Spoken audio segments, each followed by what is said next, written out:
গাজর আর বিট খেতে তো একটুকু ভালো লাগে না, কিন্তু খাওয়া ততটাই উপকারী।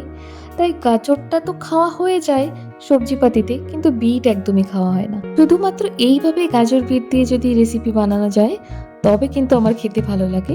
আর যারা গাজর বিট এরকম খান না তারাও কিন্তু এই রেসিপিটা ট্রাই করতে পারেন। গরম ভাতের সাথে খেলে কিন্তু বুঝতেই পারবেন না, ভালোই লাগবে খেতে। এখানে আমি নিয়ে নিয়েছি 4টে গাজর আর একটা বিট। বিটটা একটাই দেবো, কারণ একটা বিট দিলে যথেষ্ট। আপনারা চাইলে 2টো বিটও দিতে পারেন।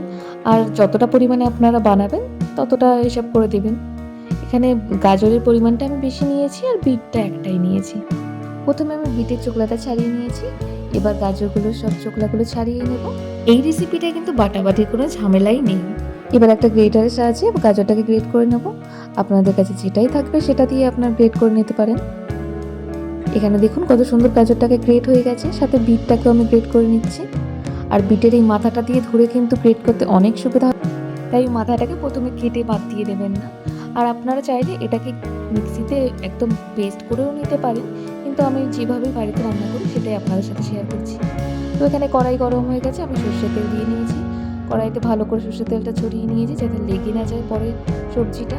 এখানে আমি কালো জিরে আর শুকনো লঙ্কা ফোড়নে দিয়ে 1 চামচ মতন রসুন কুচি দিয়ে দিয়েছি। ওই গোটা 6 রসুন আমি একদম থেতো করে দিয়ে দিয়েছি। রসুনটা কিন্তু পুরো কালো ভাজবে না, যখন এই ব্রাউন কালার হবে তখন কি আমরা এই গ্রেট করা গাজর আর বিটটাকে দিয়ে দেবো। দিয়ে ভালো করে একটু নাড়াচাড়া করে নেব। এখানে স্বাদ অনুসারে লবণ দিয়ে দেবো আর 2টো চেরা কাঁচা লঙ্কা দিয়ে দিয়েছি। ঝালটাও আপনাদের টেস্ট অনুযায়ী দেবেন।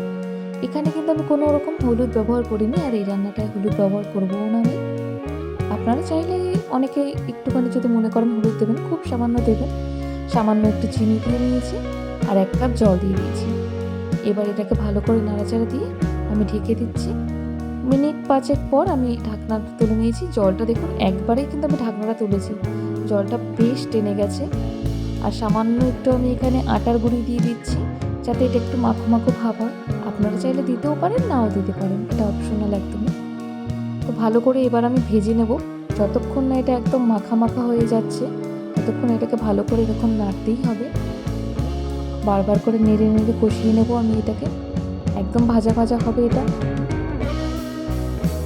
এই রান্নাটাই কিন্তু এটাই, বাস নেড়েই যেতে হবে, নেড়েই যেতে হবে, নইলে কিন্তু কড়াইতে লেগে যাবে। দেখুন একদম জলটা টেনে কতটাই শুকনো শুকনো হয়ে গেছে রান্নাটা। যখন এরকম টেনে গিয়ে একদম মাখো মাখো হয়ে যাবে তখন ভাববেন রেসিপি একদম ডান। তো আমি এখানে নামিয়ে ফেলছি। অবশ্যই জানাবেন রেসিপিটা আপনাদের কেমন লাগলো। ভালো লাগলে লাইক করবেন, কমেন্ট করবেন, পাশে থাকবেন। আর অবশ্যই বাড়িতে একবার ট্রাই করবেন রেসিপিটা।